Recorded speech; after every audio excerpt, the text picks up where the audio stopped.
경기 부양책을 내놨다는 기사가 지금 나오고 있는데요. 팀장님, 일단 중국 정부가 경기 부양책에 나섰다라는 기사 나왔는데 그 내용에 대해서 좀 평가를 해주시죠.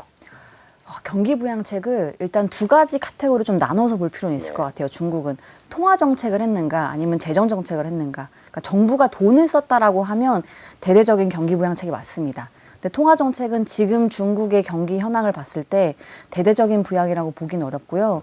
또 더군다나 중국이 기준금리 발표할 때 두 가지를 같이 발표하거든요. 1년물이랑 5년물을 발표하는데 지금 문제가 되고 있는 부동산 시장을 정말 굉장히 걱정한다라고 하면 5년물을 같이 내렸어야 되는데 5년물은 동결했습니다. 5년물이 모기지 금리랑 연동되기 때문에 그런데요.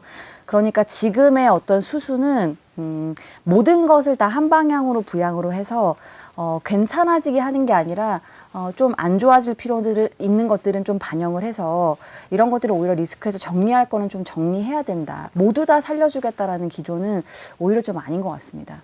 그러면 중국이 부동산 위기 때문에 경제가 통째로 망할 수가 있다라고 밖에서는 걱정하는데 중국 정부는 그렇게까지 급하지는 않다. 이렇게 보고 있다고 해석해도 될까요?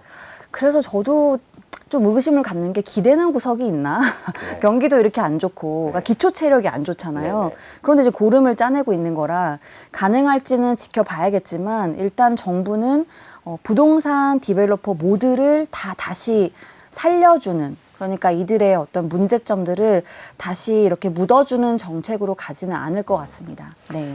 그 부동산 말고 또 하나 중국 경제를 흔들었던 게 이제 지방정부 부채 문제인데 방금 나온 소식이네요. 또 지방정부 부채를 위해서 275조 원을 투입하기로 했다. 이런 기사가 나왔는데 이건 또 어떻게 평가하십니까?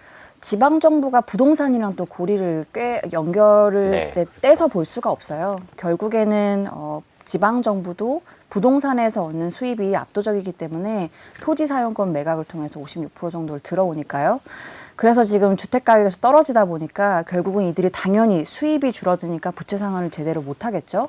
그래서 이걸 어떻게 대응할 건지를 고민하다가 중국 정부가 일단은 지방 정부는 지원하는 게 맞겠다. 부동산 디벨로퍼는 아시는 것처럼 민영 기업들이 지금 대부분 파산을 하거나 디폴트 우려가 확산되고 있는 거라 국유 기업의 얘기는 또 좀 다를 수 있어요. 네. 그래서 국유 기업들은 최대한 지원하되 민영 기업들은 좀 스탠스가 다를 수 있다. 이렇게 좀 보여집니다. 중국 경제에 대한 상황을 어떻게 봐야 될까요? 큰 그림은 정부의 방향성은 경제에서 부동산이 차지하는 비중을 줄여나가겠다로 일단 설정이 된 건 맞는 것 같아요. 또 시장에서도 일단 접근을 할 때 중국 정부가 예상을 했던 건가 예상을 못했던 건가 이렇게 접근을 하는 편이거든요. 중국은.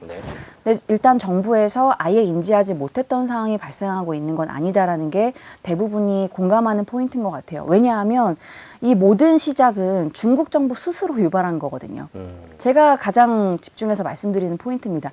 모든 이런 리스크들은 저는 트리거가 중요한 것 같아요. 어디서 유발이 됐는가, 시발점이 뭔가. 근데 그 시작이 중국 정부가 부채 비율이 건전하지 않은 기업들은 세 가지 기준을 정해서 여기에 부합하지 않으면 채권 발행 안 되고요. 주식 발행 안 되고 그다음에 은행 대출도 안 되게 막아버렸습니다. 모든 창구에서 자금 조달을 막아버렸기 때문에 그 이후에 헝다가 바로 터졌고요. 2021년 1월에 이 정책을 내고 그 해에 헝다가 파산을 한다는 이슈가 터지고 그다음에 완다. 지금 비부유한까지 온 거거든요. 그래서 정부가 어떤 의도를 가지고 이것들을 보고 있는지를 시장이 조금 면밀하게 살피고 있는 것 같고 그러한 과정에서 민영 디벨로퍼들의 이 토지에 대한 정부의 좀 시각이 바뀌고 있는 게 아닌가 이러한 좀 공감대가 형성되는 것 같습니다.